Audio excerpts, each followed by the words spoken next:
अस्सलाम वालेकुम, मेरा नाम वर्दा गनी है और मैं cofounder Raise Home Animal Rescue Foundation हूँ। ये ऑर्गेनाइजेशन मैं अपने हस्बैंड के साथ मिलके रन कर रही हूँ। 2017 में ये शेल्टर इस्टेब्लिश हुआ था बेसिकली, और 2017 से अभी तक हम रेस्क्यू और शेल्टर की सर्विसेज जानवरों के लिए प्रोवाइड कर रहे हैं। जब भी कोई ऐसा जानवर जैसे स्ट्रे डॉग्स हैं वो इंजर्ड होते हैं, बुरी हालत में सड़कों पे पड़े होते हैं, एक्सीडेंट हो जाता है, तो हम उसको वहाँ से उठा लेते हैं, क्लिनिक पर मूव किया जाता है जहाँ पे उसका आगे फर्दर ट्रीटमेंट होता है। जिस तरह अगर किसी की गाड़ी टांग से गुजर गई है या इस तरह बहुत ज़ख्मी बुरी हालत में है तो आगे उनकी सर्जरीज वगैरह या जिस तरह भी, उसके बाद जो है वो जानवर जो है वो मूव किए जाते हैं शेल्टर पे।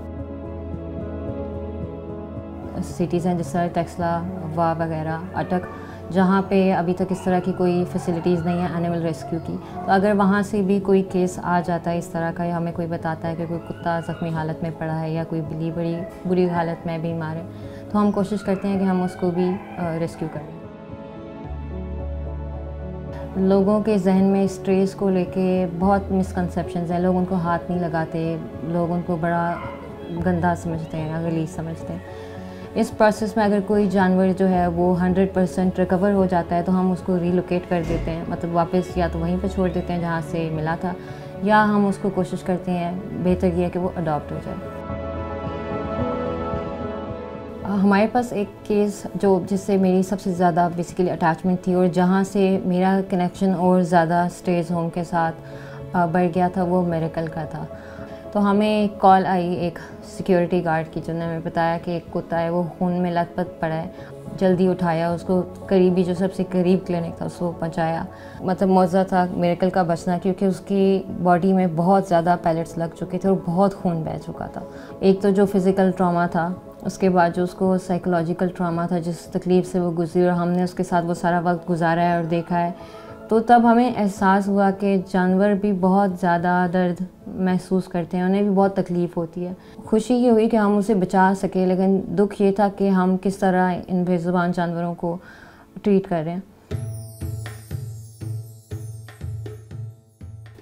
दिन में 12 आवर्स हम काम करते हैं स्टेज होम के लिए, क्योंकि ये इस तरह की कॉज है कि आप कभी इसमें ब्रेक नहीं ले सकते, हम छुट्टी नहीं लेते।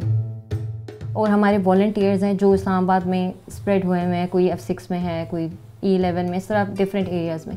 तो जो भी सबसे करीबी वॉलंटियर होता है, जैसी ही रिपोर्ट आती है हम उसको कांटेक्ट करते हैं और उसको पूछते हैं कि अगर वो अवेलेबल है तो वो हम तक वो अगर केस पहुंचा सकता है। हमारे पास एक वेट है इस टाइम जो उनका डेली चेकअप करते हैं, डेली किसको मेडिकेशन करनी है।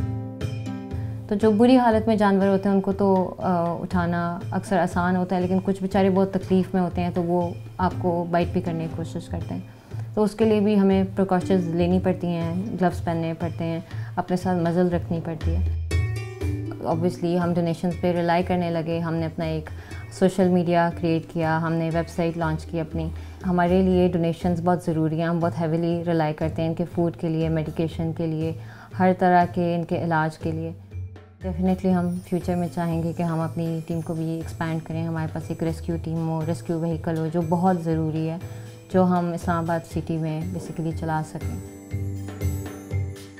मैं HPLPSL और किंगडम वैली का बहुत शुक्रिया अदा करना चाहूँगी, जिन्होंने हमें ये मौका दिया कि हम अपने काम को हाईलाइट कर सकें और वॉइसलेस जानवरों के लिए वो एक आवाज़ बने।